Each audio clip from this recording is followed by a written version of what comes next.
దేవతల సేనాధిపతి షణ్ముఖుడు.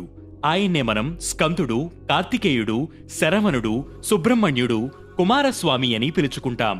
నెమలినే వాహనంగా చేసుకున్న ఆయన తారకాసురుడు శూరపద్మమనే రాక్షసుడిని సంహరించేందుకు ముందు విడిది చేసిన 6 ప్రాంతాలను షణ్ముఖ ప్రాంతాలంటారు.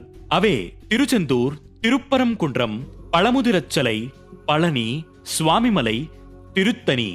5 ఆలయాలు పర్వతాలపై ఉండగా ఒకే ఒక్క ఆలయం సముద్ర తీరాన ఉంటుంది. అదే తమిళనాడులోని తిరుచెందూర్. ఈ ఆలయ చరిత్ర, కుమారస్వామి మహిమల గురించి తెలుసుకుందాం.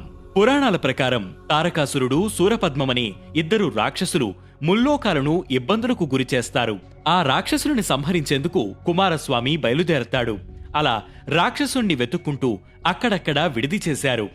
వాటిలో ఒకటి తిరుచెందూర్.